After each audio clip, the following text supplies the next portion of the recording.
ಅನಂತ ಭಕ್ತಿ ಪ್ರಣಾಮಗಳನ್ನ ಸಮರ್ಪಿಸಿ ಪರಮ ಪೂಜ್ಯ ಪ್ರಾತಸ್ಮರಣೀಯರಾದ ಶ್ರೋತ್ರಿಯ ಬ್ರಹ್ಮನಿಷ್ಠರಾದ ಬಸವಾದಿ ಪ್ರಮಥರ ಅಡಿದಾವರಗಳಲ್ಲಿ ಅನಂತ ಭಕ್ತಿ ನಮಸ್ಕಾರಗಳನ್ನ ಸಮರ್ಪಿಸಿ ಶಿವ ಸ್ವರೂಪಗಳಿಗೆ ತಮ್ಮೆಲ್ಲರಿಗೂ ಶರಣಾರ್ಥಿಗಳು. ಜಗದ್ಗುರು ಶಿವಾನಂದ ಯತೀಶ್ವರರ ಚರಿತಾಮೃತವನ್ನ ಹಿಂದೆ ಚಿಂತನ ಮಾಡ್ತಾ ಬಂದಿದ್ದೇವೆ. ಇವತ್ತಿನ ದಿನದಲ್ಲಿ ಕೂಡ ಏನ್ ಹೇಳ್ತಾರ ಅಂತಂದ್ರ, ವರ ವಿಶಿಷ್ಟನೊಳು ಅರೆದ ಶಂಭು ಲಿಂಗದರಿವು ಚಿಪ್ಪು ಬೆರೆದು ಮುತ್ತಾದಂತೆ ವಾರಿಯಹುದು ಸಫಲ. ನಿಜಗುಣರ ವಾಕ್ಯದಂತೆ, ಅವರ ಉಪದೇಶದಂತೆ ವಿಧವಾಗಿದ್ದರು, ಒಂದೇ ವಿಧವಾಗಿದ್ದರು ಅಧಿಕಾರಿಗಳ ಭೇದದಿಂದ, ಅಂದ್ರ ಉತ್ತಮ ಮಧ್ಯಮ ಕನಿಷ್ಠನೆಂಬ ಅಧಿಕಾರಿಗಳು ತಾರತಮ್ಯದಿಂದ ಏನಾಗಿದೆ, ನಾನಾ ತರವಾಗಿ ವ್ಯವಸ್ಥೆಯನ್ನ ಆಗುವಂತದ್ದಾಗಿದೆ. ಉಪದೇಶ 3 ಪ್ರಕಾರ ಆಗೈತಲ್ಲ. ಕನಿಷ್ಠ ಅಧಿಕಾರಿಯಲ್ಲಿ ಮಾಡಿದ ಉಪದೇಶ ಕೆಂಪಾಗಿ ಕಾಯ್ದ ಕಬ್ಬುಣದ ತುಂಡಿನ ಮೇಲೆ ಆ ಉಪದೇಶ ಆಗೈತಂದ. ಹೇಗೆ ಕಾದ ಕಬ್ಬಿಣದ ಮೇಲೆ ನೀರನ್ನ ನಾವು ಸುರಿದಾಗ ಚರ್ವಂತೆಲ್ಲ ನೀರು ಸುಟ್ಟು ಹೋಗುವಂತೆ ಅವ ಹೆಂಗಾಗ್ಯಾನ, ಅವ ಉಪದೇಶ ಮಾಡುವ ಕನಿಷ್ಠ ಅಧಿಕಾರಿಯಲ್ಲಿ ಮಾಡಿದ ಉಪದೇಶ ಕೆಂಪಾಗಿ ಕಾಯ್ದ ಕಬ್ಬಿಣದ ತುಂಡಿನ ಮೇಲೆ ಸ್ವಾತಿಯ ಮಳೆ ಹನಿಯು ಇದ್ದಂತೆ ವ್ಯರ್ಥವಾಗಿ ಹೋಗ್ತದಲ್ಲ. ಅದೇ ಮಧ್ಯಮ ಅಧಿಕಾರಿಯಲ್ಲಿ ಸ್ವಾತಿ ಮಳೆಯ ನೀರು ಕಮಲ ಪತ್ರದ ಮೇಲೆ ಬಿದ್ದ ಕೂಡಲೇ ಮುತ್ತಿನಾಕಾರವಾಗಿ ತೋರಿ, ಆ ಕಾದ ಕಬ್ಬಿಣದ ಮೇಲೆ ನೀರನ್ನ ನಾವು ಹಾಕಿದಾಗ ಆ ಮುತ್ತಿನಂತೆ ಅದೇನಕತಿ, ನೀರು ಕಣ್ಣು ಕೂಡ ನೀರು ಸುಟ್ಟು ಹೋಗತ್ತಲ್ಲ. ಅದೇ ಕಮಲದ ಮೇಲೆ ನೀರು ಬಿದ್ದಾಗ ಮುತ್ತಿನ ಆಕಾರದಂತೆ ಇದ್ದರೂ ಕೂಡ ಅದೇನಕತಿ, ತೋರೆ ತತ್ಕ್ಷಣದಲ್ಲಿ ಬಿದ್ದು ಹೋಗ್ತದಲ್ಲ. ಅದು ಕೂಡ ಯಾವುದು, ಕಮಲದ ಎಲೆಯ ಮೇಲೆ ಬಿದ್ದಿರತಕ್ಕಂಥ ಹನಿಯ ನೀರು, ನೀರಿನ ಹನಿ. ಅದೇ ಉತ್ತಮಾಧಿಕಾರಿಯಲ್ಲಿ ಅಂದ್ರ ಆ ಸದ್ಗುರುವಿನ ಬೋಧೆಯ ಸ್ವಾತಿ ಮಳೆಯ ಹನಿಗಳು ಸಮುದ್ರದ ಕಪ್ಪೆ ಚಿಪ್ಪಿನಲ್ಲಿ ಬಿದ್ದರೆ, ಆ ಸ್ವಾತಿ ಮಳೆ ಆಗುವಾಗ ಸಮುದ್ರದ ತಳದಲ್ಲಿರತಕ್ಕಂಥ ಕಪ್ಪೆ ಚಿಪ್ಪುಗಳು ಮೇಲೆ ಬಂದು ಬಾಯಿ ತೆರೆತ ಬಂದು, ಯಾವ ಮಳೆಗೆ, ಸ್ವಾತಿ ಮಳೆಗೆ ಆ ಕಪ್ಪೆ ಚಿಪ್ಪು ಬಾಯಿ ತೆಗೆದಾಗ ಅದರಲ್ಲಿ ಸ್ವಾತಿಯ ಹನಿ ನೀರು ಬಿತ್ತಂದ್ರ ಅದೇನಾಕತಿ, ಮುತ್ತಾಕತಂತ. ಎಲ್ಲೇ ಆ ಹನಿಗಳು ಸಮುದ್ರದ ಕಪ್ಪೆ ಚಿಪ್ಪಿನಲ್ಲಿ ಬಿದ್ದರೆ ಹೇಗೆ ಮುತ್ತಾಗುವುದು, ಹಾಗೆ ಉತ್ತಮ ಅಧಿಕಾರಿಗೆ ಉಪದೇಶ ಮಾಡಿದ, ಅದಕ್ಕ 3 ತೆರನಾದ ಅಧಿಕಾರಿಗಳನ್ನ ಹೇಳಿದ್ರಲ್ಲ.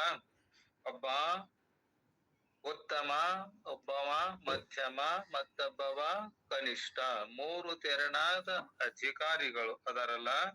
ಹಂತ ಅಧಿಕಾರಿಗಳಿಗೆ ಉಪದೇಶ ಮಾಡಿದ ಸದ್ಗುರುವಿನ ಬೋಧ ಅವನ ಹೃದಯದಲ್ಲಿ ಸ್ಥಿರವಾಗಿ ನಿಲ್ತಾ ಇದೆಯಲ್ಲ. ಅದರಂತೆ ಸದ್ಗುರು ಶ್ರೀ ಶಿವಾನಂದರ ಉಪದೇಶ ಮೊಹಮ್ಮದ ಹುಸೇನನ ಹೃದಯದಲ್ಲಿ ನಿಶ್ಚಲವಾಗಿ ನಿಂತಿದ್ದಂತೆ. ಜಾತಿ ಭೇದ ಇಲ್ಲದೆ, ಪಂಥ ಭೇದ ಇಲ್ಲದೆ ಆ ಸದ್ಗುರುಗಳು ಏನ್ ಮಾಡ್ತಿದ್ರಂದ, ಯಾವ ಜಾತಿಯನ್ನ ನೋಡಲಾರದೆ, ಯಾವ ಮತ ಪಂಥಗಳನ್ನ ನೋಡಲಾರದೆ ಎಲ್ಲರಿಗೂ ಕೂಡ ಉಪದೇಶವನ್ನ ಮಾಡ್ತಾ ಇದ್ರಂತ. ಹೃದಯದಲ್ಲಿ ನಿಶ್ಚಲವಾಗಿ ನಿಂತು ಸುಜ್ಞಾನದ ಪ್ರಕಾಶ ಬೀರಿದಂತ. ಆ ಬೆಳಕಿನಲ್ಲಿ ಕಟ್ಟಿಕೊಂಡಿದ್ದ ಜಾತಿ ಮತ ಪಂಥಗಳ ಕಾಳ ಕತ್ತಲೆಯ ಕರಗಿ ಹೋಯಿತಂತ. ಎಲ್ಲಿ ನಾವು ಸದ್ಗುರುಗಳಿಗೆ ಶರಣಾಗತರಾದಾಗ ಅವೆಲ್ಲವೂ ಕೂಡ ಏನಕ್ಕವ, ಹೋಗ್ತಾವಂತ. ಜಾತಿ ಮತ ಪಂಥಗಳ ಕಾಲ ಕತ್ತಲೆ ಎಲ್ಲವೂ ಕ್ಷಣದಲ್ಲಿ ಹೊಕ್ಕವಂತ ಕಣ್ತೆರೆದು ಸದ್ಗುರುಗಳ ಚರಣಗಳಲ್ಲಿ ಸಿರಬಿಟ್ಟು ಆ ಮಹಮ್ಮದ ಏನ್ ಮಾಡಿದ, ಸದ್ಗುರುಗಳ ಪಾದದ ಅಡಿಯ ಮೇಲೆ ತನ್ನ ಶಿರಸ್ಸನ್ನ ಇಟ್ಟು, ಹೇ ಸದ್ಗುರುವೆ, ನಿನ್ನ ಕೃಪೆಯಿಂದ ನಾನು ಧನ್ಯನಾದೆ. ನಿನ್ನ ದರ್ಶನದಿಂದ, ನಿನ್ನ ಕೃಪಾ ದೃಷ್ಟಿಯಿಂದ ನಾನೇನಾದೆ, ಧನ್ಯನಾದೆ ಅಂತೇಳಿ ಮಾಡಿದ ಆನಂದದ ಅಶ್ರುಗಳನ್ನ ಸುರಿಸಿದ. ಆ ಸದ್ಗುರುಗಳ ಶಿವಾನಂದರ ಪಾದದ ಮೇಲೆ ಆ ಹುಸೇನ, ಈಗ ನೀನು ಯಾವ ಆನಂದವನ್ನ ಅನುಭವಿಸಿದೆ?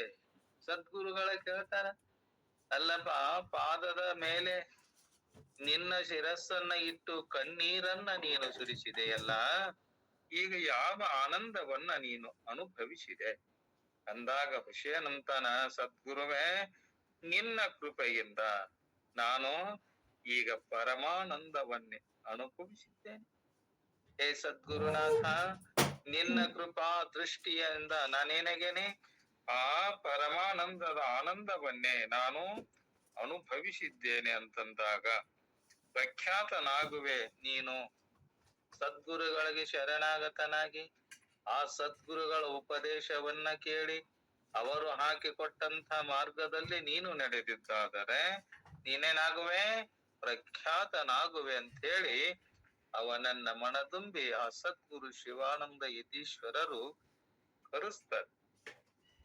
ಸದ್ಗುರುವಿನ ಕೃಪೆಯಿಂದ, ಆ ಸದ್ಗುರುನಾಥನ ಆಶೀರ್ವಾದದಿಂದ ಹುಸೇನನು ಏನ್ ಮಾಡಿದ, ಪರಮಾನಂದ ನೆನೆಸಿಕೊಂಡು ಅಲ್ಲೆಲ್ಲಿ ಅಧ್ಯಾತ್ಮ ತತ್ವದ ಸಾರವನ್ನ ಬೋಧಿಸ ತೊಡಗಿದ.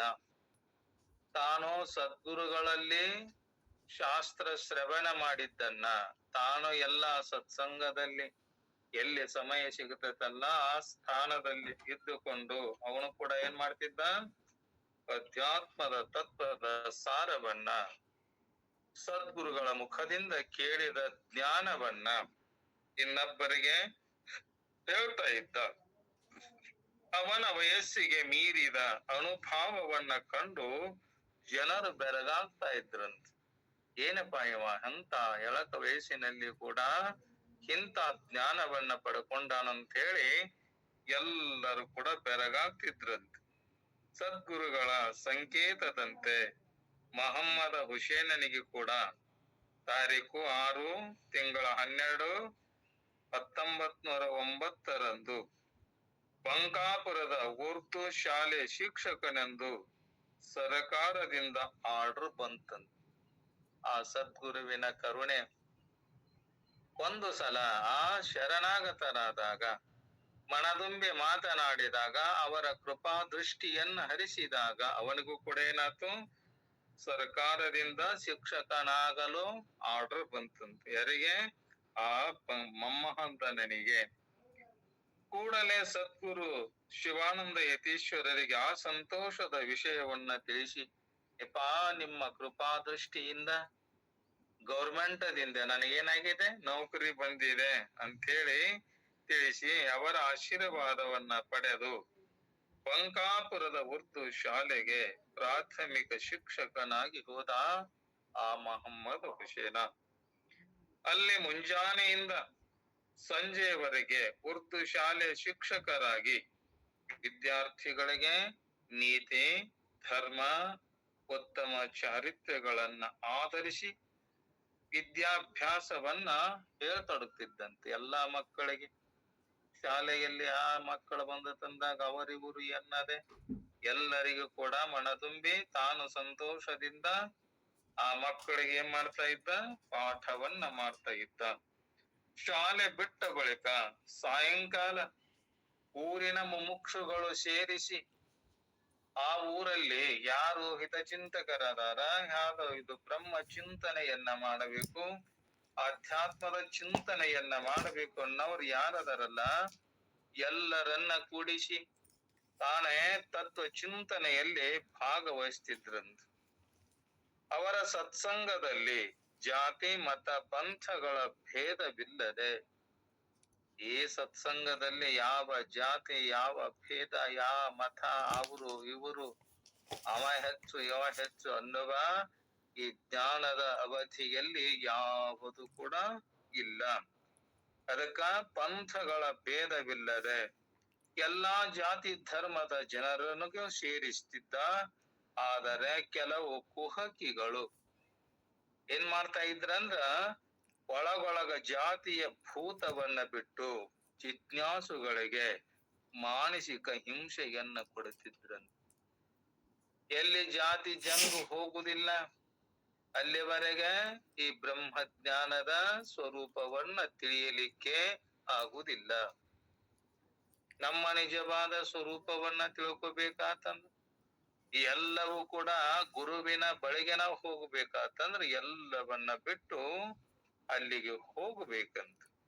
ಅದಕ್ಕೆ ಸೂಕ್ಷ್ಮವಾಗಿ ಇದನ್ನ ಗಮನಿಸುತ್ತಿದ್ದ ಗುರುಗಳು ಒಂದು ದಿವಸ ಮಹಾಲಿಂಗ ರಂಗದ ಪದ್ಯವನ್ನ ಚಿಂತನೆಗೆ ಆಯ್ದುಕೊಂಡು ಆ ಪದ್ಯವನ್ನೇ ಹೇಳಲಿಕ್ಕತ್ತಿದ್ರು. ಜಾತಿ ಸೂತಕವೆಂಬ ಮಾತಿಲ್ಲ ಸುಜ್ಞಾನ ಮಾರ್ಗದಿ, ಜಾತಿ ಕರ್ಮಾದಿಗಳು ಮೊದಲಿಲ್ಲ. ಏನಿಲ್ಲ ಆತ್ಮೀಯ ಬಂಧುಗಳೇ, ಇದು ಸುಜ್ಞಾನ ಮಾರ್ಗ. ಇದೇನಿದೆ ಇಲ್ಲಿ ಜಾತ ಸೂತಕಾದಿಗಳು ಮಾತು ನಡೆಯುವುದಿಲ್ಲ. ಎಲ್ಲೇ ಆ ಬ್ರಹ್ಮ ಜ್ಞಾನದಲ್ಲಿ ಎಲ್ಲರ ಹೃದಯಲ್ಲಿ ತುಂಬಿಕೊಂಡಿರುವ ಆತ್ಮ ಚೇತನ ಅದೆಂಗಿದೆ, ಬಹಳ ಸೂಕ್ಷ್ಮವಾಗಿದೆ, ಶುದ್ಧವಾಗಿದೆ. ಎಲ್ಲಿವರೆಗೆ ಅದನ್ನ ನಾವು ಕಾಣುವುದಿಲ್ಲ, ಅದನ್ನ ಕೂಡುವುದಿಲ್ಲ, ಅಲ್ಲಿವರೆಗೆ ಈ ಭವಸಾಗರವನ್ನ ದಾಟಲಿಕ್ಕೆ ಆಗುವುದಿಲ್ಲ. ಜಾತಿ ಸೂತಕಾದಿಗಳೆಲ್ಲ ಅಜ್ಞಾನದ ಕತ್ತಲೆಯಲ್ಲೇ ತಮ್ಮ ಭಯಾನಕವಾದ ಕಲ್ಪನೆಗಳನ್ನ ಹುಟ್ಟಿಸುತ್ತವೆ. ಎಲ್ಲಿ ಅಜ್ಞಾನದ ಕತ್ತಲೆ ಇದೆಯಲ್ಲ, ಆ ಅಜ್ಞಾನದ ಮುಸುಕು ಏನ್ ಮಾಡ್ತಂದ್ರ ನಮ್ಮ ಜ್ಞಾನದ ಜ್ಯೋತಿ ಸ್ವರೂಪವಾಗಿರುವ ಅಂತ ಜ್ಞಾನವನ್ನ ತಿಳಿದುಕೊಳ್ಳಲಿಕ್ಕೆ ಅದೇನ್ ಮಾಡ್ತಂದ್ರ ಮರೆ ಮಾಚುವಂತದ್ದಾಗಿದೆ. ಅದಕ್ಕ ಜಾತಿ ಗೋತ್ರಕ್ಕೆ ಬದ್ಧರಾಗುತ್ತಾ ಆತ್ಮನರಿಯದ ಕರ್ಮಿಗಳಲ್ಲದೆ ಜಾತಿ ಕಲ್ಪನೆ ಅಳೆದು ಆತ್ಮ ಜ್ಯೋತಿಯಲ್ಲಿ ಮುಳುಗಿರ್ತ ಮಹಿಮೆಗೆ ಏನಂತಾರವರು, ಆತ್ಮವನ್ನ ಅರಿಯಲಾರದ ಯಾರು ತಮ್ಮ ತಿಳುವಳಿಕೆ ತಮ್ಮ ಅರಿವಿನ ಸ್ವರೂಪವನ್ನ ತಿಳಿಯಲಾರದ ಅವಿವೇಕಿಗಳು ಏನಂತ ತಿಳ್ಕೊಂಡಾರ, ಈ ದೇಹವೇ ಸತ್ಯ, ಈ ದೇಹವೇ ನಾನಂತ ತಿಳ್ಕೊಂಡು ದೇಹಾತ್ಮ ಬುದ್ಧಿಯಿಂದಲೇ ಏನ್ ಮಾಡ್ಯಾರ ಅವರು, ಆ ಜಾತಿ ಈ ಜಾತಿ, ಆ ಗೋತ್ರ ಈ ಗೋತ್ರ ಅಂತ ಬದ್ಧರಾಗ್ಯಾರಲ್ಲ. ಆದರೆ ಯಾರು ಆತ್ಮ ಜ್ಯೋತಿಯಲ್ಲಿ ಮುಳುಗುವರೋ ಅಂದ್ರ ಆತ್ಮನನ್ನ ಅಪರೋಕ್ಷವಾಗಿ ತಿಳಿದು ಅದರಲ್ಲಿಯೇ ನಿರಂತರವಾಗಿರುವರೋ ಅವರು ಆ ಜಾತ್ಯಾದಿಗಳ ಕಲ್ಪನೆಯನ್ನ ಅಳಿದು ಬಿಟ್ಟಾರವರು. ಯಾವ ಜಾತಿ ಆ ಜಾತಿ ಈ ಜಾತಿ, ಅವ ಸಿರಿವಂತ ಇವ ಬಡವ, ಅವ ಮೇಲಿನ ಜಾತಿಯವ ಇವ ಕೆಳಗಿನ ಜಾತಿಯವ ಅನ್ನವ ಜಾತಿಯ ಬೇರನ್ನ ಕಿತ್ತು ಒಗೆದಂಥ ಜ್ಞಾನಿಗಳು ಏನ್ ಮಾಡ್ಯಾರ, ಆ ಜಾತ್ಯಾದಿ ಕಲ್ಪಗಳನ್ನಲ್ಲೇ ಅಳಿದು ಒಣಗಿದ ತೆಂಗಿನ ಕಾಯಿಯ ಮೇಲಿನ ಪರಟಿಯ ಸಂಬಂಧವನ್ನ ಬಿಡಿಸಿಕೊಂಡಿರ್ತದಲ್ಲ ಅದರಂತೆ ಹಸಿ ತೆಂಗಿನಕಾಯಿ ಮಾಡಿರ್ತೈತಿ, ಆ ಸೊಟ್ಟಿಗೆ ಕೊಬ್ಬರಿ ಹಚ್ಕೊಂಡಿರ್ತದಲ್ಲ ಅದೇ ತೆಂಗಿನಕಾಯಿ ನೀರನು ಹೋಗ್ಯಾವ, ಆ ಪಟ್ಟೆನು ಕೂಡ ಬಿಟ್ಟಿದೆ, ಗಿಟಗಾಗಿದೆಯಲ್ಲ. ಹಂಗ ಬಲ್ಲವರು ತಿಳಿದಂತ ಜ್ಞಾನಿಗಳು ಒಣಗಿದ ತೆಂಗಿನಕಾಯಿಯ ಮೇಲಿನ ಪರಟಿಯ ಸಂಬಂಧವನ್ನ ಬಿಡಿಸಿಕೊಂಡಿರ್ತದಲ್ಲ ಅದಕ್ಕೆ ಮೇಲೆ ಬಡಿದರೆ ಹೇಗೆ ಒಳಗಿನ ಕೊಬ್ಬರಿಗೆ ಪೆಟ್ಟು ತಲುಪುವುದಿಲ್ಲವ. ಆ ಪಟ್ಟಿನೇ ಬಿಟ್ಟೈತಂದಾಗ ಅದಕ್ಕ ಬೆಸ್ಟ್ ಬಡದ್ರ ಅದಕ್ಕ ಗಿಡಕ್ಕ ಪೆಟ್ಟು ಏನಾದ್ರು ಹತ್ತತೇನು, ಅದಕ್ಕ ಅದರ ಜೊತೆಗೆ ಹತ್ಕೊಂಡಿತ್ತ ಅಂದ್ರ ಮಾತ್ರ ಪೆಟ್ಟು ಹತ್ತತಲ್ಲದೆ ಆ ಚಿಪ್ಪನ್ನ ಬಿಟ್ಟೈತಂದಾಗ ಆ ಗಿಟಕಕ್ಕ ಪೆಟ್ಟು ಹತ್ತತೇನು, ಹತ್ತುವುದಿಲ್ಲ. ಅದರಂತೆ ದೇಹದ ಸಂಬಂಧವನ್ನ ಕಳಿಸಿಕೊಂಡಾರಲ್ಲ ಅದಕ್ಕ ಅವರಿಗೆ ಆ ದೇಹದ ಜಾತ್ಯಾದಿಗಳ ಸಂಬಂಧ ಇರುವುದಿಲ್ಲ. ಯಾರು ತಮ್ಮ ನಿಜವಾದ ಸ್ವರೂಪವನ್ನ ತಿಳ್ಕೊಂಡು ಎಲ್ಲರನ್ನ ತನ್ನಲ್ಲಿ ಎಲ್ಲರನ್ನ ನೋಡುವ ಭಾವ ಬಂದತಲ್ಲ ಅಂತವರಿಗೇನಿಲ್ಲ ಯಾವ ಜಾತ್ಯಾದಿಗಳು ನಿರ್ಬಂಧ ಇಲ್ಲ.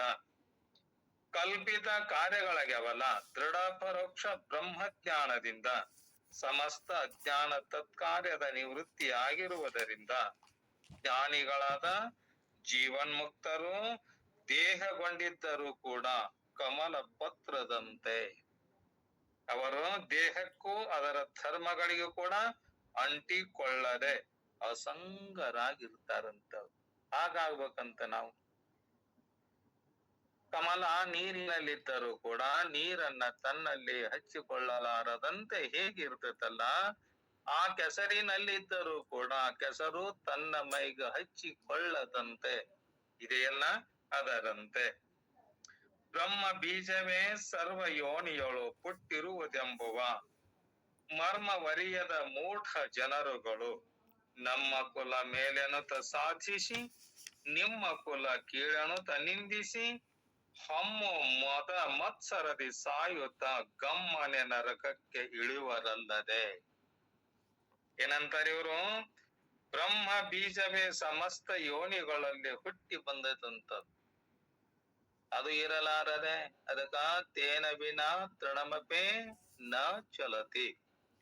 ಬ್ರಹ್ಮ ವಸ್ತು ಇರಲಾರದೆ ಒಂದು ಹುಲ್ಲು ಕಡ್ಡಿ ಕೂಡ ಏನಾಗುವುದಿಲ್ಲ, ಅಳಗಾಡುವುದಿಲ್ಲ. ಅದರಂತೆ ಈ ಜಗತ್ತಿನ ಬ್ರಹ್ಮಾಂಡವೆಂದು ಹೇಳ್ತಾರಲ್ಲ, ಬ್ರಹ್ಮಾಂಡ ಅಂದರೆ ಬ್ರಹ್ಮದ ಅಂಡವಾಗಿದೆ. ಎಲ್ಲವೂ ಕೂಡ ಪರಿಪೂರ್ಣವಾಗಿ ಆ ಬ್ರಹ್ಮ ಸ್ವರೂಪವೇ ತುಂಬಿಕೊಂಡಿದೆಯಲ್ಲ. ಅದಕ್ಕ ತತ್ತಿ ಹೇಗೆ ಕೋಳಿಯ ತತ್ತಿಯಲ್ಲಿ ಕೋಳಿ ಮರಿ, ಕಾಗೆಯ ತತ್ತಿಯಲ್ಲಿ ಕಾಗೆಯ ಮರಿ, ಗುಬ್ಬಿಯ ತತ್ತಿಯಲ್ಲಿ ಗುಬ್ಬಿ ಮರಿಗಳಿರುತ್ತವೆಯೋ ಹಾಗೆ ಈ ಬ್ರಹ್ಮದ ತತ್ತಿಗಳಲ್ಲಿ ಇರುವವರೆಲ್ಲ ಬ್ರಹ್ಮದ ಮರಿಗಳೇ ಆಗ್ತವೆ. ಅದು ಕಣ್ಣಿಗೆ ಕಾಣಬೇಕಾದ್ರೂ ಕೂಡ ಆ ಮೊಟ್ಟೆ ಐತಂದಾಗ ಅದರಲ್ಲಿ ದೇಹ ಕಾಣ್ತದೇನು, ಬರೇ ನೀರಿನ ಆಕಾರ ಕಾಣ್ತದಲ್ಲ, ಇದ್ದರೂ ಕೂಡ ಅಲ್ಲೇನಿದೆ, ಒಂದು ಜೀವ ಇದೆಯಲ್ಲ. ಅದರಂತೆ ಒಂದು ಬ್ರಹ್ಮವೇ ಸರ್ವ ಯೋನಿಗಳಲ್ಲಿ ಹುಟ್ಟಿದೆಯಲ್ಲ, ಇದರ ಮರ್ಮವನ್ನ ತಿಳಿಯಲಾರದ ಮೂಢ ಜನರು ನಮ್ಮ ಕುಲ ಹೆಚ್ಚು ನಿಮ್ಮ ಕುಲ ಹೆಚ್ಚು, ನಾನು ದೊಡ್ಡವ ನೀನು ದೊಡ್ಡವ, ನನ್ನ ಪೀಠ ಮೇಲಿರಬೇಕು ನಿನ್ನ ಪೀಠ ಕೆಳಗಿರಬೇಕು ಅಂತ ಹೇಳಿ ಗುದ್ದಾಡ್ತಾರಲ್ಲ, ನಿಮ್ಮ ಕುಲವು ಕಡಿಮೆ ಎಂದು ನಿಂದಿಸುತ್ತ ಅಹಂಕಾರ ವಶರಾಗಿ ಸತ್ಯಲ್ಲಿ ಹೊಕ್ಕರಂತ ನೇರವಾಗಿ ನರಕಕ್ಕೆ ಹೊಕ್ಕರಂತ. ನರಕವನ್ನ ತಪ್ಪಿಸಬೇಕಾದರ ಯಾವ ಪಂಥ ಜಾತಿ ಮತ ಅವರ ಇವರು ಎನ್ನದೆ ಎಲ್ಲರಲ್ಲಿ ಸರ್ವವನ್ನ ನೋಡಿ ಆ ಬ್ರಹ್ಮ ವಸ್ತುವನ್ನ ನೋಡಿ ಆ ಬ್ರಹ್ಮನನ್ನ ಕೂಡಿದಾಗ ಮಾತ್ರ ಆ ಸ್ವರ್ಗದ ಬಾಗಿಲು ತೆರೆದಾಗ ಅಳ್ಳಿಯವನಿಗೇನಿಲ್ಲ, ಹುಟ್ಟು ಸಾವುಗಳ ಭಯ ಅಲ್ಲೇ ಇಲ್ಲ. ಮರ್ಮವನ್ನ ತಿಳಿಯಲಾರದೆ ಈ ಮೂಢ ಜನರು ಏನ್ ಮಾಡ್ತಾರ, ನಾವ್ ಹೆಚ್ಚು ನೀವ್ ಹೆಚ್ಚು ಅಂತ ಹೇಳಿ ಬಡದಾಡಿ ಎಲ್ಲಿ ಹೋಗ್ತಾರ, ನೇರವಾಗಿ ನರಕಕ್ಕೆ ಹೋಗ್ತಾರಂತ. ಎಲ್ಲಾ ದೇಹಗಳ ರಚನೆ ಒಂದೇ ಆಗಿದ್ದು ಆ ದೇಹಗಳಲ್ಲಿರುವ ರಕ್ತ ಮಾಂಸಗಳು ಒಂದೇ ಆಗಿದ್ದು ಅವುಗಳಲ್ಲಿ ಮೇಲು ಕೀಳುಗಳೆಂಬ ಕಲ್ಪನೆ ಭ್ರಮರೂಪವೇ ಆಗಿದೆ. ಇದೇನಿದೆ, ಒಂದು ಭ್ರಮ ಆಗೈತಂತ. ಅದು ಹೆಚ್ಚು ಇದು ಹೆಚ್ಚು ಅನ್ನುವ ಭ್ರಮೆ ಆಗಿದೆ. ಹೀಗೆ ಸದ್ಗುರು ಶಿವಾನಂದ ಯತೀಶ್ವರರ ಕೃಪೆಯಿಂದ ಮೊಹಮ್ಮದ ಹುಸೇನರು ಅಲ್ಪಾವಧಿಯಲ್ಲಿ ಸಮಸ್ತ ಸಮಾಜದ ಮತ್ತು ಸರ್ಕಾರದ ಮನ್ನಣೆಗೆ ಪಾತ್ರರಾಗಿ ನಂತರ ಮಹಮ್ಮದ ಗುರುಗಳಿಗೆ ಬಂಕಾಪುರದಿಂದ ಹಿರೇಕೆರೂರಿಗೆ ವರ್ಗಾತಂತ. ಮೊದಲ ಬಂಕಾಪುರಕ್ಕ ನೌಕರಿ ಮಾಡೋದಾತು, ಅಲ್ಲಿಂದ ಮತ್ತೆ ಎಲ್ಲಿಗಾತು, ಅದು ಹಿರೇಕೆರೂರಿಗೆ ವರ್ಗ ಆತಂತ. ಈ ಸುದ್ದಿಯನ್ನ ತಂದೆ ತಾಯಿಗಳಿಗೆ ತಿಳಿಸಲು ಮಗನಿಗೆ ಹೇಳಿದ್ರಂತ, ಮಗು ಜನಸೇವೆಯೇ ಜನಾರ್ದನ ಸೇವೆ, ಇದನ್ನ ತಿಳಿದು ವರ್ಗವಾದ ಕಡೆಗೆ ಆ ಪರಿಶುದ್ಧವಾದ ಮನಸ್ಸಿನಿಂದ ಮಾಡು. ಎಲ್ಲಿ ನೀನು ಇಲ್ಲಿ ವರ್ಗ ಆಗೈತಂತೇಳಿ ಮತ್ತೆ ನಿನ್ನ ಮನಸ್ಸಿಗೆ ಏನಾದರೂ ಹೆಚ್ಚು ಕಡಿಮೆ ಮಾಡಿಕೊಳ್ಳಲಾರದೆ ನೀನೇನ್ ಮಾಡು, ಸರಿಯಾಗಿ ಆ ವಿದ್ಯಾರ್ಥಿಗಳಿಗೆ ನೀನು ಅಭ್ಯಾಸವನ್ನ ಮಾಡಿಸು. ವಿದ್ಯಾರ್ಥಿಗಳಿಗೆ ನೀನೇನ್ ಮಾಡು, ಶಾರೀರಿಕ, ಭೌತಿಕ, ನೈತಿಕ ಹಾಗೂ ಪಾರಮಾರ್ಥಿಕ ವಿದ್ಯೆಗಳನ್ನ ದಾನ ಮಾಡಿದಷ್ಟು ನೀನು ಅಧಿಕ ಪುಣ್ಯವನ್ನ ಸಂಪಾದಿಸುವೆ. ಆ ಮಕ್ಕಳಿಗೆ ಎಂತ ವಿದ್ಯೆ, ಅವರಿಗೆ ನೀತಿ ಧರ್ಮ ಮತ್ತ ಭೌತಿಕ ಧರ್ಮ, ಜೀವನದಲ್ಲಿ ಹೇಗೆ ಬದುಕಬೇಕು ಅನ್ನೋದು ಕೂಡ ಆ ಮಕ್ಕಳಿಗೆ ನೀನು ಗಳಿಸಿದ್ದಾದರೆ ನಿನಗೇನಾಗತ್ತಂದ್ರ ಆ ವಿದ್ಯೆಗಳನ್ನ ದಾನ ಮಾಡಿದಷ್ಟು ನಿನಗೆ ಅಧಿಕ ಪುಣ್ಯವನ್ನ ಸಂಪಾದನೆಯನ್ನ ಮಾಡುವೆ ಅಂತ ಹೇಳಿದ್ರಂತೆ. ತಾಯಿ ತಂದೆಗಳ ಸೇವೆಗಿಂತಲೂ ಸದ್ಗುರುವಿನ ಸೇವೆಯೇ ಅಧಿಕವಾಗಿದೆ. ಆ ಸದ್ಗುರುವಿನ ಸೇವೆ ತಂದೆ ತಾಯಿಗಿಂತಲೂ ಕೂಡ ಶ್ರೇಷ್ಠವಾದಂತ ಸೇವೆ ಅಂತ. ನೀನು ಎಲ್ಲಿ ಹೋದರೂ ಸದ್ಗುರು ಶಿವಾನಂದರನ್ನ ಮರೆಯಬೇಡ. ನೀ ಎಲ್ಲರ ಹೋಗು, ಯಾವರಿಗಾರ ಹೋಗು, ಎಲ್ಲೇ ಪಾಠರ ಕಲಸು, ಪ್ರವಚನರ ಹೇಳು, ಎಲ್ಲೇ ಹೋದರೂ ಹೋಗು ಕರೆ, ಆದರೆ ಆ ಸದ್ಗುರುವಿನನ್ನ ಮರಿಬೇಡ. ಅವರು ನಿನಗೆ ಬೋಧಿಸಿದ ತತ್ವಜ್ಞಾನವನ್ನ ನಿರ್ವಂಚನೆಯಿಂದ ಪರ್ಜನ್ಯವತ್ ಬೋಧೆ ಮಾಡ್ತಾ ಇರು. ಪರ್ಜನ್ಯವತ್ ಅಂದ್ರ ಮಳೆ ಹೇಗೆ ಸುರಿತಾ ಇರ್ತತಲ್ಲ, ಹೇಗಿಲ್ಲ ನಾ ಸಿರಿವಂತರ ಹೊಲದಲ್ಲಿ ಅಷ್ಟ ಆಗ್ಬೇಕು, ಬಡವರು ಹೊಲಕ್ಕಾಗಬಾರ್ದು, ಅಲ್ಲಿ ಮಳೆ ಆಗುದಿಲ್ಲ, ಸುರಿಸುವುದು ಏನ್ ಬಿಟ್ಟೈತಿ ಏನದು ಯಾವುದು ನೋಡಲಾರದೆ. ಹೇಗೆ ಮಳೆ ತಾನು ಸುರಿಸ್ತಾ ಇರ್ತೈತಲ್ಲ ಅದರಂತೆ ಬೋಧೆ ನೀನು ಮಾಡುತ್ತಾ ಇರು. ಆಶೀರ್ವಾದ ಮಾಡಿ ಮಗನನ್ನ ಏನ್ ಮಾಡಿದ್ರು, ಹಿರೇಕೆರೂರಿಗೆ ಕಳಿಸಿಕೊಟ್ರಂತ. ಅದರಂತೆ ಹಿರೇಕೆರೂರಿನ ಉರ್ದು ಶಾಲೆಗೆ ಹಾಜರಾಗಿ ತ್ರಿಕರಣ ಶುದ್ಧರಾಗಿ ವಿದ್ಯಾರ್ಥಿಗಳಿಗೆ ಬೋಧಿಸ್ತಾ ಇದ್ರಲ್ಲ, ಸದ್ಗುರು ಶ್ರೀ ಶಿವಾನಂದರ ಕೃಪೆಯಿಂದ ಅಲ್ಲಿಯ ಜನರ ಪ್ರೀತಿಗೂ ಪಾತ್ರರಾದ್ರಂತ. ಎಲ್ಲ ಹಿರೇಕೆರೂರಿಗೂ ಕೂಡ ಅಲ್ಲೇನು ಎಲ್ಲ ಹಿರಿಯರಿಗೂ ಕೂಡ ಬಹಳ ಅತ್ಯಂತ ಪ್ರೀತಿಯಿಂದ ಪಾತ್ರರಾದ್ರಂತ. ಊರಿನ ಮುಮುಕ್ಷುಗಳಂತೂ ಮಹಮ್ಮದ ಗುರುಗಳನ್ನ ಕಂಡರೆ ತಮ್ಮ ಗುರು ಹಿರಿಯರಿಗಿಂತಲೂ ಕೂಡ ವಿಶೇಷವಾದ ಗೌರವವನ್ನು ಕೊಡುತ್ತಿದ್ರಂತ. ಯಾಕ ಬಲ್ಲವರದಾರಂದಾಗ, ತಿಳಿದುಕೊಂಡಾರಂದಾಗ ಅವರು ಕೂಡ ಅವರಿಗೆ ಅತ್ಯಂತ ಪ್ರೀತಿಯಿಂದ ಆಧಾರದ ಗೌರವವನ್ನ ಕೊಡುತ್ತಿದ್ರಂತ. ಹೀಗೆ ಕೆಲವು ದಿನಗಳ ಕಳೆಯುವಷ್ಟರಲ್ಲಿ ಹಿರೇಕೆರೂರಿನಿಂದ ಗದಗ ಬೆಟಗೇರಿಯ ಉರ್ದು ಶಾಲೆಗೆ ವರ್ಗಾತಂತ. ಯಾರಿಗೆ? ಮಹಮ್ಮದ ಹುಸೇನ್ ಅವರಿಗೆ ಆ ಹಿರೇಕೆರೂರಿನಿಂದ ಗದಗ ಬೆಟಗೇರಿಗೆನ ಆ ಉರ್ದು ಶಾಲೆಗೆ ವರ್ಗಾತಂತ. ಯಾವಷ್ಟ್ರಾಗ 1923ನೇ ಇಸ್ವಿಯಲ್ಲಿ ಗದಗ ಬೆಟಗೇರಿಗೆ ಆಗಮಿಸಿದಾಗ ನಯ ವಿನಯಾದಿ ಗುಣಗಳಿಂದ ವಿಭೂಷಿತರಾದ ಮಹಮ್ಮದ ಗುರುಗಳು ಏನ್ ಮಾಡಿದ್ರು, ಆ ಶಾಲೆಯ ಸಮಸ್ತ ವಿದ್ಯಾರ್ಥಿಗಳಿಗೂ ಕೂಡ ಶಾಲೆಯ ಶಿಕ್ಷಕರಿಗೂ ಕೂಡ ಆದರಣೀಯರಾಗಿ ಎಲ್ಲೇ ತಾವು ಯಾವ ಕೆಲಸವನ್ನ ಮಾಡ್ತಾರ, ಮಕ್ಕಳಿಗೆ ಪಾಠವನ್ನ ಮಾಡ್ತಾರಲ್ಲ, ಎಲ್ಲರನ್ನ ಅತ್ಯಂತ ಪ್ರೀತಿಯಿಂದ ಆದರಣೆಯಿಂದ ನೋಡಿ ಆ ವಿದ್ಯೆಯನ್ನ ಹೇಳ್ಕೊಡ್ತಿದ್ರಂತೆ. ಎಲ್ಲರ ಜೊತೆಗೆ ತಮ್ಮ ಸಹಭಾಗಿಗಳ ಜೊತೆಯಾಗಿ ಅತ್ಯಂತ ಪ್ರೀತಿಯಿಂದ ಇದ್ದು ಪಾಠಗಳನ್ನ ಹೇಳ್ತಿದ್ರಂತೆ. ಊರಿನ ಮುಮುಕ್ಷುಗಳಿಗೆ ಪೂಜನೀಯರಾಗಿ ಯಾರು ಈ ಅಧ್ಯಾತ್ಮ ಚಿಂತನೆಯನ್ನ ಮಾಡ್ತಿದ್ರಲ್ಲ, ಅಲ್ಲಿ ಕೂಡ ಅವ್ರೇನ್ ಮಾಡ್ತಿಲ್ಲಪ್ಪ, ನಮ್ಮ ಗುರುಗಳು ಇಂಥ ಅಧ್ಯಾತ್ಮ ಚಿಂತಕರು ಬಂದಾರ, ಮಕ್ಕಳಿಗೆ ಕೂಡ ಪಾಠವನ್ನ ಬಹಳ ಸುಂದರವಾಗಿ ಮಾಡ್ತಾರಂತ ಹೇಳಿ ಏನ್ ಮಾಡಿದ್ರು, ಹೆಸರುವಾಸಿಗಳಾಗಿ ಪೂಜ್ಯನೀಯರಾಗಿ ಅಧ್ಯಾತ್ಮ ತತ್ವವನ್ನ ಬೋಧಿಸ್ತಾ ಇದ್ದಾಗ ಅಲ್ಲಿಯೂ ಕೂಡ ಜಾತಿ ಮತ ಪಂಥಗಳ ಅಭಿಮಾನವಿಲ್ಲದೆ ಆ ಜಾತಿಯವ, ನಾ ಈ ಜಾತಿಯವ, ಅಂತದ್ ಮಾಡಬೇಕು ಹಿಂಗ ಮಾಡಬೇಕು ಅನ್ನುವ ಎಲ್ಲ ಅಭಿಮಾನವನ್ನ ಬಿಟ್ಟು ಕಣ್ಣಿಗೆ ಕಣ್ಣಾಗಿರುವ ಕಿವಿಗೆ ಕಿವಿಯಾಗಿರುವ ಪ್ರತ್ಯಗಾತ್ಮ ಸ್ವರೂಪವೇ ತಾವಾಗಿ ಸದಾ ಆತ್ಮಾನಂದದಲ್ಲಿಯೇ ರಮಿಸ್ತಾ ಇದ್ರಂತೆ. ಗುರುಗಳ ಆಶೀರ್ವಾದವನ್ನ ಪಡ್ಕೊಂಡು ಇದು ಗುರು ಕೊಟ್ಟ ದೇವರ ಕಾಣಿಕೆ ಅಂತ ಹೇಳಿ ತಿಳ್ಕೊಂಡು ತಾವು ಕರ್ತವ್ಯ ಮಾಡುವ ಕರ್ಮದಲ್ಲಿಯೂ ಕೂಡ ಏನನ್ನ ಮಾಡ್ತಿದ್ರಂದ್ರ ಆತ್ಮಾನಂದದ ಅನುಭೂತಿಯಲ್ಲಿ ರಮರರಾಗಿ ಕೆಲವು ಕಾಲ ಗತಿಸುವಷ್ಟರಲ್ಲಿ ಸರ್ಕಾರದವರು ಇವರನ್ನೇ ಮಾಡಿದರು, ಗದುಗಿಗೆ ವರ್ಗ ಮಾಡಿದರು. ಬೆಟಗೇರಿಗೆ ವರ್ಗ ಮಾಡಿ ಅಲ್ಲಿಂದ ಗದಿಗಿಗೆ ವರ್ಗ ಮಾಡಿದ್ರಂತೆ. ಈ ವಿಚಾರವನ್ನ ತಮ್ಮ ತಂದೆ ತಾಯಿಗಳಿಗೆ ತಿಳಿಸಲು ಅವರು ಸಂತೋಷದಿಂದ ಹೇಳಿದ್ರಂತೆ. ಯಾರು ಮಹಮ್ಮದ ಹುಸೇನ ಅವ್ರು ಏನಂದ್ರಂತ, ಎಲ್ಲಾ ಬೆಟಗೇರಿಯಿಂದ ಕೂಡ ನನ್ನ ಸರ್ಕಾರದವರು ಗದಿಗಿಗೆ ಟ್ರಾನ್ಸ್ಫರ್ ಮಾಡಿದ್ರಂತ ಸಂತೋಷದಿಂದ ಹೇಳಿದ್ರಂತ.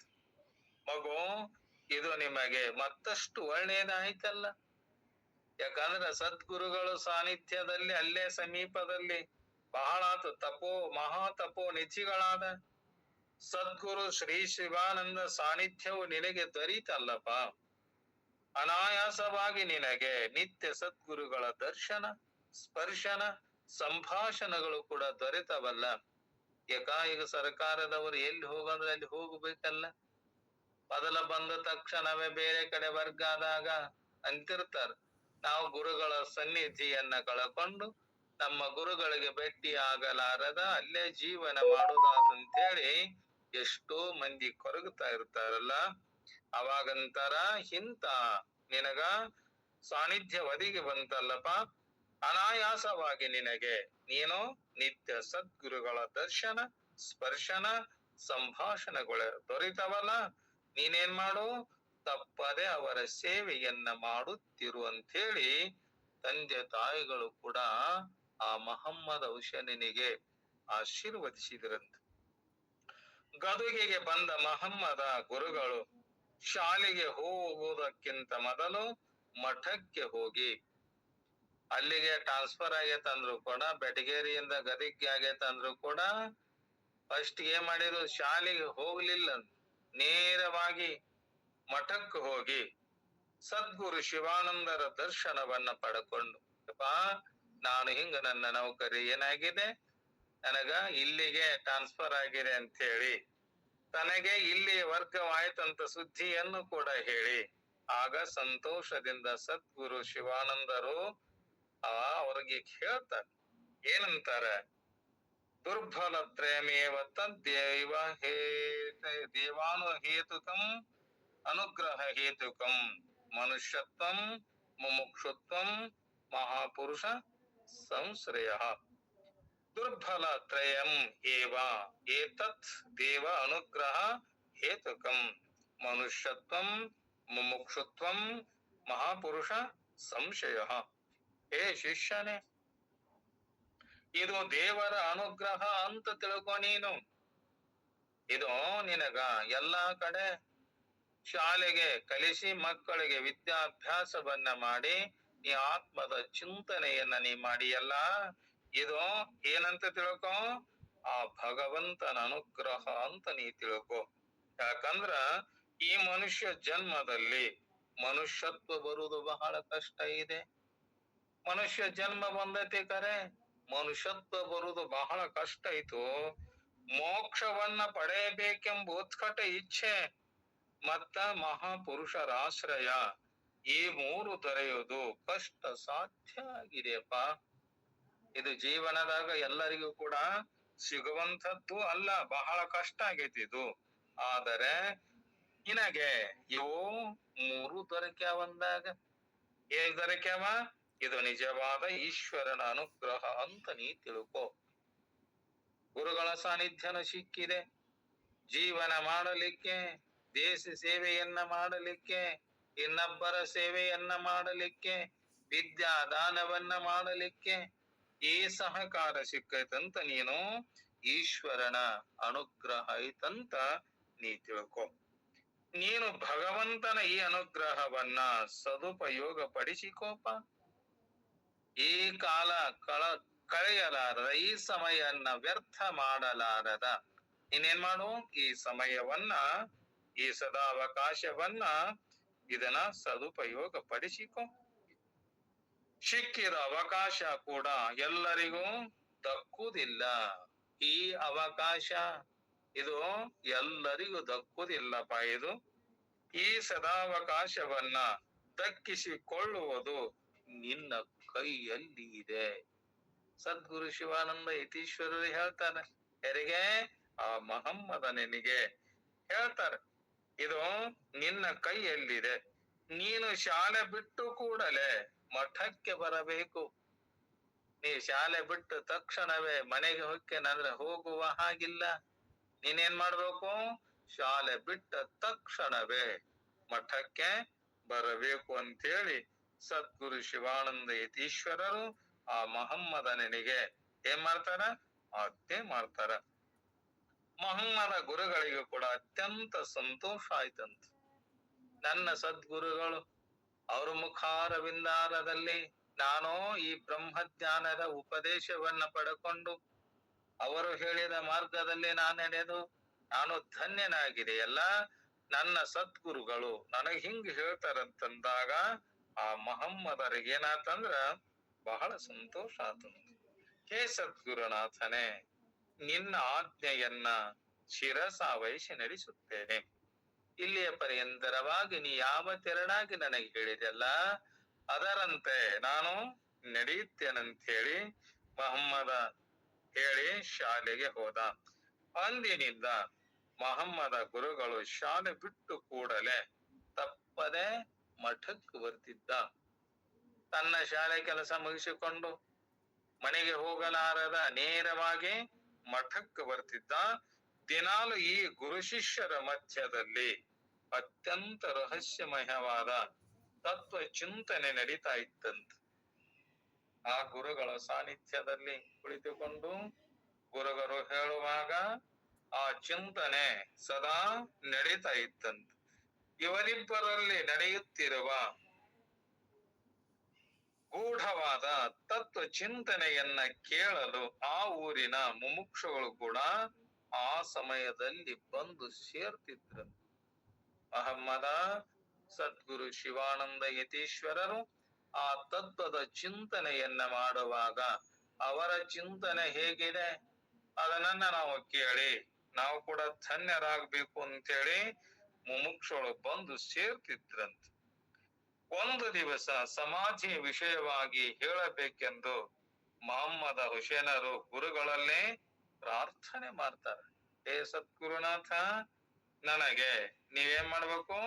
ಆ ಸಮಾಧಿ ವಿಷಯವನ್ನ ನೀವ್ ಹೇಗೆ ಆ ಸಮಾಧಿ ಸ್ಥಿತಿಯನ್ನ ಕಂಡುಕೊಂಡು ಅದೇ ಆತ್ಮ ಆನಂದದಲ್ಲಿ ಸದಾ ರಮಣರಾಗಿ ನೀವು ಅದೇ ಆನಂದ ರೂಪದಲ್ಲಿ ಇರ್ತೀರಲ್ಲ, ಅಂತ ಸಮಾಧಿಯ ಸ್ಥಿತಿಯನ್ನ ವಿಷಯವಾಗಿ ನನಗೆ ಎಂದು ನೀವು ಹೇಳಬೇಕು ಸದ್ಗುರುನಾಥನೇ ಅಂತ ಹೇಳಿ ಪ್ರಾರ್ಥನೆ ಮಾಡಿಕೊಳ್ತಾರೆ. ಶಿಷ್ಯನ ಹೃದಯ ವಿನಯಾದಿ ಗುಣಗಳನ್ನ ಮತ್ತು ಸಮಾಧಿಯ ವಿಷಯಕವಾದ ಅವನ ಕುತೂಹಲವನ್ನ ಲಕ್ಷಿಸಿ, ಯಾಕಂದ್ರೆ ಇದು ಸಮಾಧಿ ಸ್ಥಿತಿ ಕಾಣಬೇಕು, ನನ್ನ ಆತ್ಮದ ಸ್ವರೂಪವನ್ನ ತಿಳಿಯಬೇಕು ಅಂದರೂ ಕೂಡ ಅದು ಏನಿರಬೇಕು? ನಮ್ಮ ಮನಸ್ಸು, ಬುದ್ಧಿ, ಚಿತ್ತ, ಅಹಂಕಾರ ಸ್ವಚ್ಛವಾಗಿರಬೇಕು. ಅಂದಾಗ ಮಾತ್ರ ಅದು ಸಾಧನೆಯನ್ನ ಮಾಡಲಿಕ್ಕೆ ಕಷ್ಟ ಆಗುವುದಿಲ್ಲಂತ. ಈ ಸತ್ಸಂಗವನ್ನಾಗಲಿ ಶಾಸ್ತ್ರ ಚಿಂತನೆಯನ್ನಾಗಲಿ ನಾವ್ ಯಾಕೆ ಮಾಡಬೇಕು ಅಂತಂದ್ರ ನಮ್ಮ ಅಂತಃಕರಣ ಪರಿಪಕ್ವ ಆಗುವಗೋಸ್ಕರವಾಗಿ, ಆ ಅಂತಃಕರಣದಲ್ಲಿರತಕ್ಕಂಥ ಮಲದೋಷ, ವಿಕ್ಷೇಪ ದೋಷ ಇವನ್ನ ಕಳೆದುಕೊಳ್ಳುವ ಗೋಸ್ಕರವಾಗಿ ಈ ಸತ್ಸಂಗ ಶಾಸ್ತ್ರದ ಚಿಂತನೆ ನಾವು ಸದಾ ಮಾಡ್ತಾ ಇರಬೇಕು ಅಂತ ಹೇಳಂತಂದಾಗ ಅವನಲ್ಲಿ ವಿನಯಾದಿ ಇರಬೇಕು. ಗುರುಗಳು ಹೇಳಿದ ಆ ತತ್ವದ ಚಿಂತನೆಯನ್ನು ಕೂಡ ಮಾಡ್ತಿರಬೇಕು.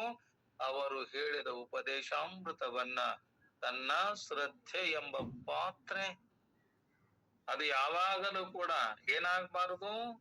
ಅಗಳಾಡಲಾರದ ಅತ್ಯಂತ ನಿಷ್ಠೆಯಿಂದ ಶ್ರದ್ಧೆಯಿಂದ ಆ ಸದ್ಗುರುನಾಥನ ವಚನಗಳಲ್ಲಿ ಶ್ರದ್ಧೆಯನ್ನಿಟ್ಟು ಕೇಳಿ ಅದನ್ನ ನಾನು ತಿಳಿದುಕೊಂಡು ಅಂತ ಆನಂದವನ್ನ ನಾ ಯಾವಾಗ ಅನುಭವಿಸನು ಅಂತೇಳಿ ಸದಾ ಕುತೂಹಲ ಇರಬೇಕಂತೇಳಿ ಹೇಳಿದ್ರಂತ. ಅದಕ್ಕ ಕುತೂಹಲವನ್ನ ಲಕ್ಷಿಸಿ ಸದ್ಗುರು ಶಿವಾನಂದರು ಹೇಳ್ತಾರೆ, ನಿರ್ವಿಕಾರತೆಯ ವೃತ್ತಿ ಬ್ರಹ್ಮಾಕಾರತೆಯ ಸ್ಥಿತಿ.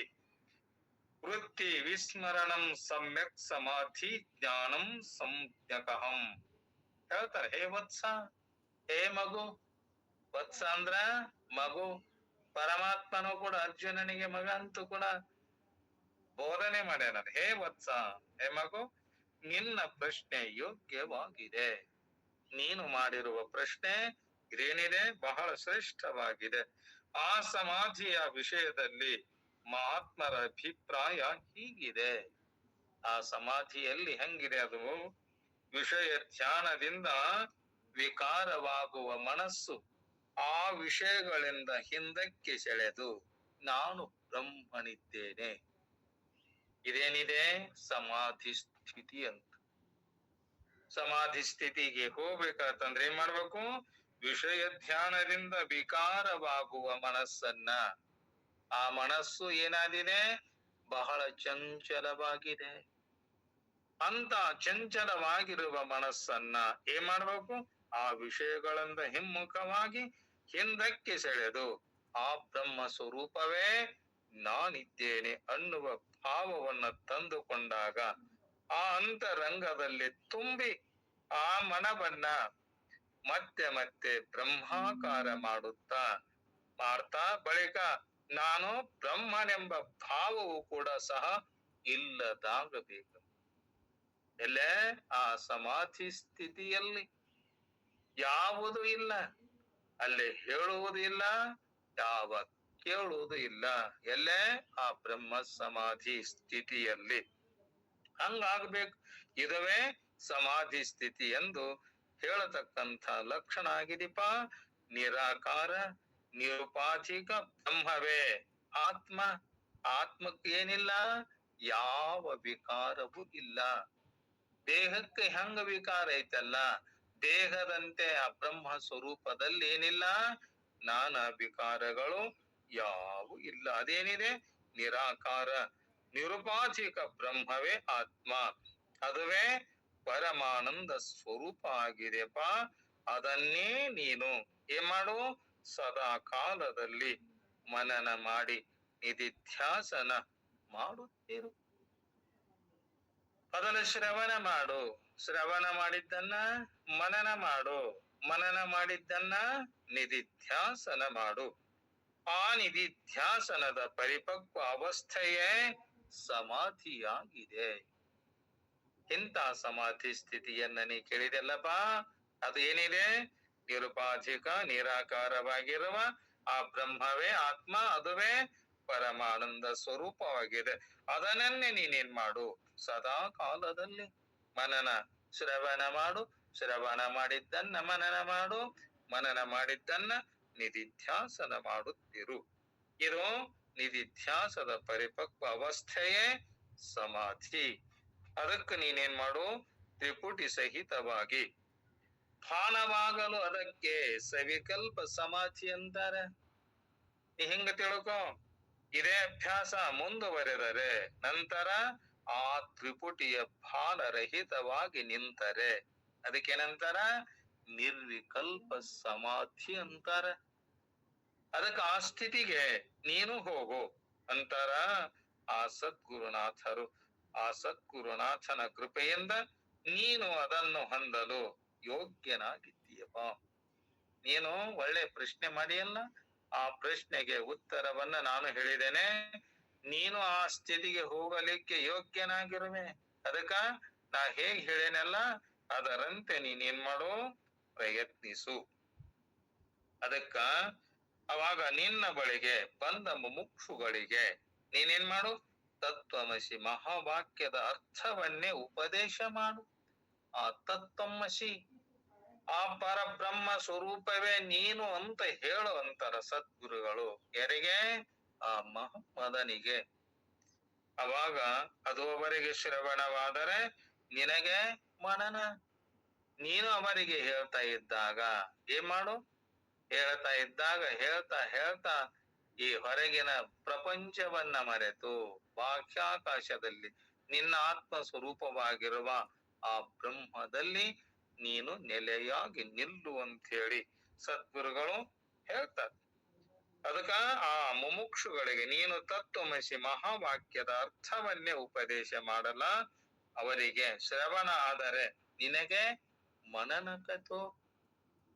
ಯಾಕದನ್ನ ಕಲಿತಿದ್ದನ್ನ ಇನ್ನೊಬ್ಬರಿಗೆ ಹೇಳಬೇಕು ಅಂತಂದ್ರ, ಕಲಿತಿದ್ದನ್ನ ಇನ್ನೊಬ್ಬರಿಗೆ ಕೊಟ್ಟರೆ ಹೆಚ್ಚಾಗುವಂತ ವಿದ್ಯೆ ಯಾವುದು ಅಂದ್ರೆ ಇದು ಬ್ರಹ್ಮ ವಿದ್ಯೆ. ಅದಕ್ಕ ಕೊಟ್ಟಿದ್ದು ತನಗೆ ಬಚ್ಚಿಟ್ಟಿದ್ದು ಪರರಿಗೆ, ಕೊಟ್ಟಿದ್ದು ಕೆಟ್ಟಿತನ ಬೇಡ, ಮುಂದೆ ಕಟ್ಟಿಹುದು ಗೊತ್ತೇ ಸರ್ವಜ್ಞ. ನೀನು ದಾನ ಏನ್ ಮಾಡ್ತೀಯಲ್ಲ ಅದು ನಿನಗೆ ವಿದ್ಯಾದಾನ. ಅನ್ನದಾನಂ ಪರಂ ದಾನಂ ವಿದ್ಯಾದಾನಂ ಮತಃ ಪರಂ. ಅನ್ನೇನ ಕ್ಷಣಿಕಾ ತೃಪ್ತಿ ಯಾವ ಜೀವಂ ಚ ವಿದ್ಯೆಯ.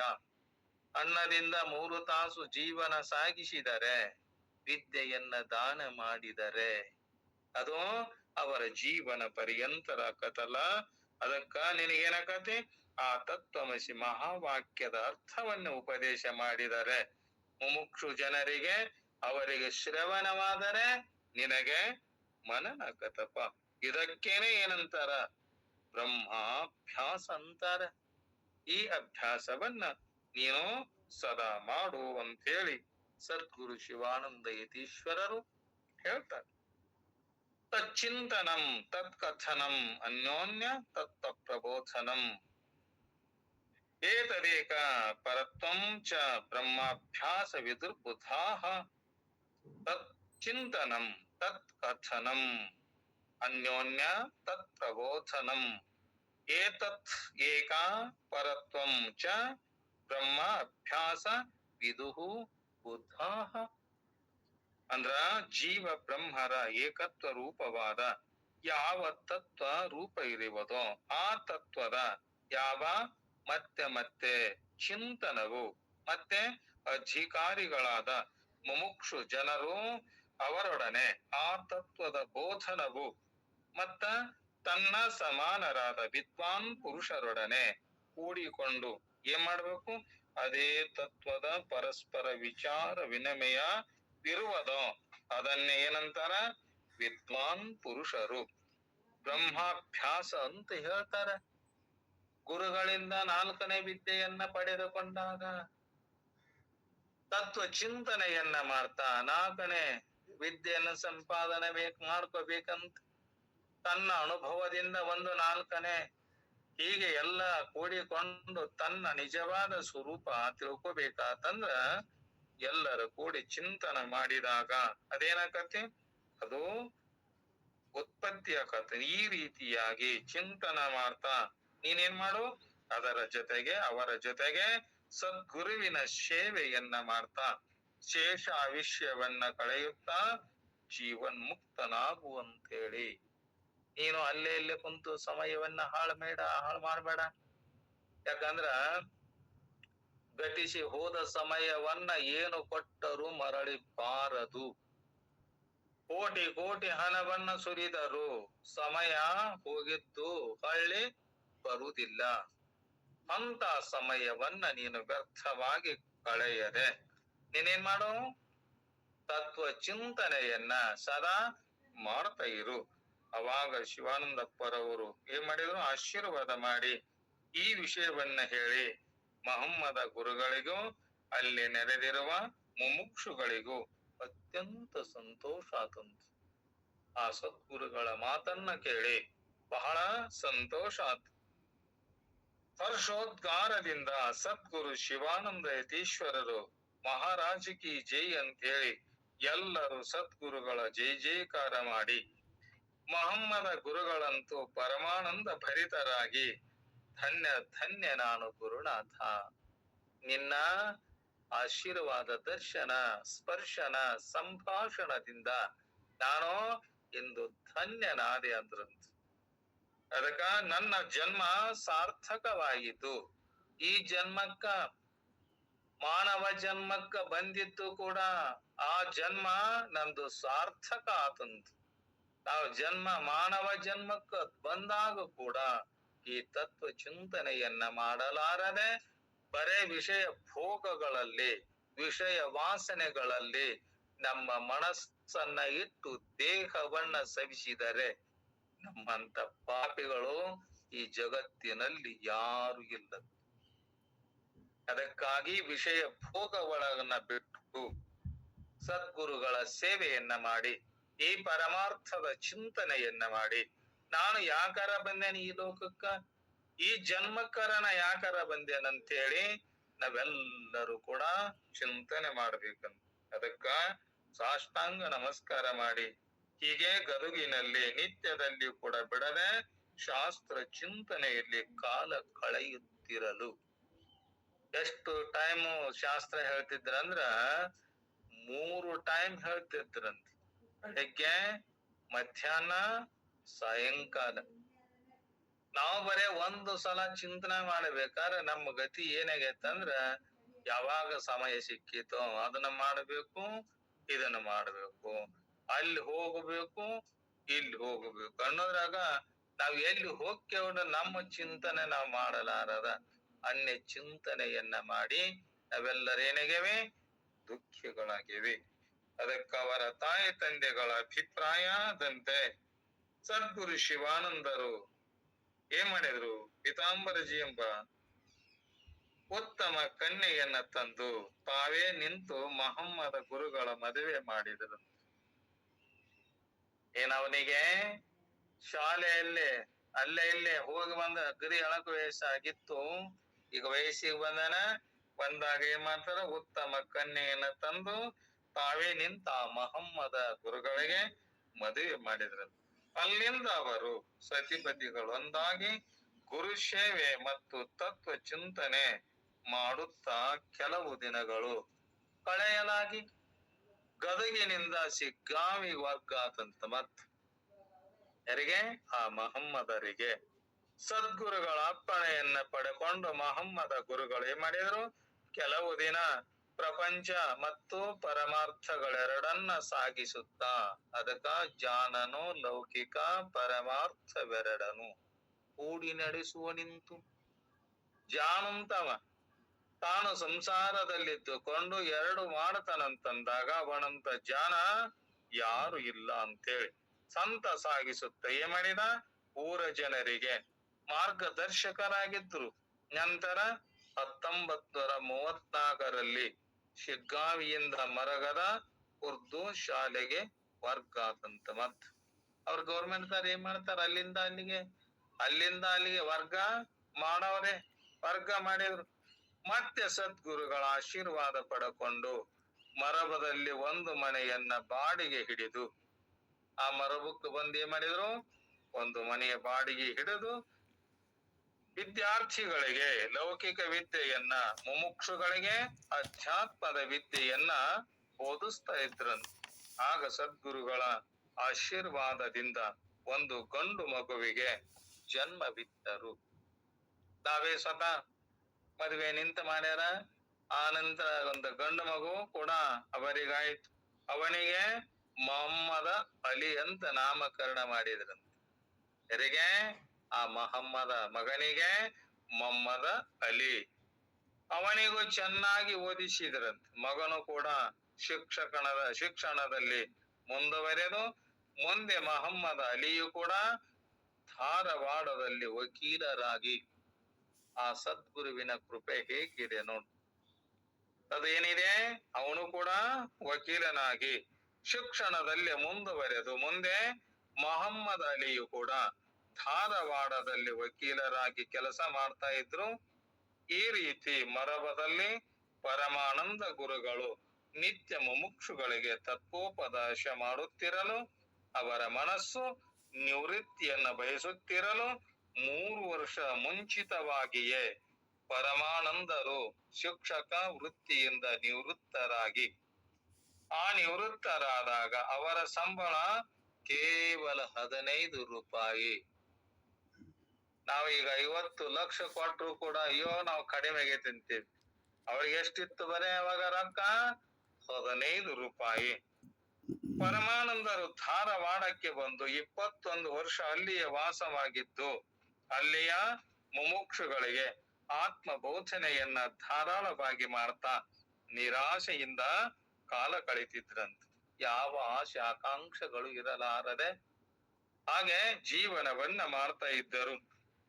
ಅದೇ ಅನೇಕ ಜನರ ಉದ್ಧಾರಕ್ಕೆ ಕಾರಣೀಭೂತರಾಗಿ ಅವ್ರು ಎದಕ್ಕಂದ್ರ ತಮ್ಮ ಜೀವನವೇ ಇನ್ನೊಬ್ಬರ ಹಿತಾರ್ಥವಾಗಿ ಜೀವನವನ್ನ ಸಾಗಿಸಿದ್ರಂತೆ. ಸಾರ್ಥಕ ಬದುಕನ್ನ ಬದುಕಿ ಶುಕ್ರವಾರ 29/1/62 ವಿದೇಹ ಕೈವಲ್ಯವನ್ನ ಹೊಂದಿ ಅವರು ಅಪಾರ ಹಿಂದೂ ಮುಸ್ಲಿಮ ಬಂಧು ಬಾಂಧವರು ಕೂಡಿದರಲ್ಲ. ಮಗನು ನ್ಯಾಯಾಧೀಶ ಆಗಿದ್ದ. ಈ ಜಾತಿ ಮತ ಪಂಥಗಳ ಭೇದವಿಲ್ಲದೆ ಎಲ್ಲರೂ ಸೇರಿ ಪರಮಾನಂದ ಗುರುಗಳ ಅಂತ್ಯ ಸಂಸ್ಕಾರವನ್ನ ನೆರವೇರಿಸಿದರಂತೆ. ಆ ಮಹಮ್ಮದ ಹೆಸರನ್ನ ತೆಗೆದು ಪರಮಾನಂದ ಯತೀಶ್ವರರಂತೇಳಿ ಹೆಸರು ಪಡಕೊಂಡು ಅದೇ ಚಿಂತನದಲ್ಲಿ ತಮ್ಮ ಅಂತ್ಯ ಸಂಸ್ಕಾರವನ್ನ ಮುಗಿಸಿ ಸಮಸ್ತ ಪಾಪಗಳನ್ನ ಕಳಕೊಂಡು ತಾವು ಬಂದ ಕರ್ತವ್ಯ ಕರ್ಮವನ್ನ ಮುಗಿಸಿಕೊಂಡು ಮಹಮ್ಮದ ಏನಾದ್ರು ಪರಮಾನಂದ ಯತೀಶ್ವರನಾಗಿ ತಮ್ಮ ದೇಹವನ್ನ ಬಿಟ್ರು ಅಂತ ಹೇಳಿ ತಿಳಿಸ್ತಾರಲ್ಲ. ಹಾಗೆ ನಾವು ಕೂಡ ಏನ್ ಮಾಡ್ಬೇಕು, ಜೀವನದಲ್ಲಿ ಯಾವ ಜಾತಿ ಪಂಥ ಎನಿಸಲಾರದೆ ಆ ಸದ್ಗುರುನಾಥರು ನಮಗ್ ಹಾಕಿಕೊಟ್ಟಂತ ಮಾರ್ಗವನ್ನ ನಾವು ಸದಾ ಚಿಂತನ ಮಾಡಿ ಅಂತ ನಮ್ಮ ಆತ್ಮದ ಚಿಂತನೆಯನ್ನ ನಾವು ಸದಾ ಯಾವ ಕೆಲಸದಲ್ಲಿ ಇರ್ಲಿ ಎಷ್ಟು ಟೈಮ್ ಮಾಡ್ಬೇಕು ಅಂತ ಹೇಳಿದ್ರು 3 ಹೊತ್ತು ಶಾಸ್ತ್ರದ ಚಿಂತನೆ ಮಾಡ್ಬೇಕಂತ. ನಮಗ್ ಬರೇ 1 ಹೊತ್ತು ಟೈಮ್ ಸಿಗ್ತಾ ಇಲ್ಲಲ್ಲ. ಪ್ರಯತ್ನ ಮಾಡಿ ಹಿಂಗ ಮಾಡಿದೆ ಅಂದ್ರ ನಮಗ ಆನಂದದ ವ್ಯವಸ್ಥೆಯನ್ನ ಪಡ್ಕೋಕ ಬ್ರಹ್ಮ ಸ್ವರೂಪವೇ ನಾವಾಗಲಿಕ್ಕೆ ಬರ್ತದಂತ ಹೇಳಿದಾರ. ಆ ಮತ್ತ ಚಿಂತನೆ ನಾಳೆ ದಿನದಲ್ಲಿ ಏನ್ ಹೇಳ್ತಾರ ಅನ್ನೋದನ್ನ ಎಲ್ಲರೂ ಮತ್ತ ಚಿಂತನ ಮಾಡೋನ್ ಬೆಲ್ಲಿಗೆ 2 ವಾಕ್ಯ ಪುಷ್ಪಗಳನ್ನ ಸದ್ಗುರುನಾಥರ ಚರಣಾರವಿಂದದಲ್ಲಿ ಸಮರ್ಪಿಸಿ ನಮ್ಮೆಲ್ಲರಿಗೂ ಶರಣಾರ್ಥಿಗಳು. ಶಿವ ಸ್ವರೂಪಿಗಳೇ. ಓಂ ಸಹನಾಭವತು ಸಹನೌ ಭುನಕ್ತು ಸಹ ವೀರಂ ಕರವಾವಹೈ ತೇಜಸ್ವಿನಾವಧೀತಮಸ್ತು ಮಾ ವಿದ್ವಿಷಾವಹೈ. ಓಂ ಶಾಂತಿ ಶಾಂತಿ ಶಾಂತಿ. ಎಲ್ಲರಿಗೂ ಶರಣಾರ್ಥಿಗಳು.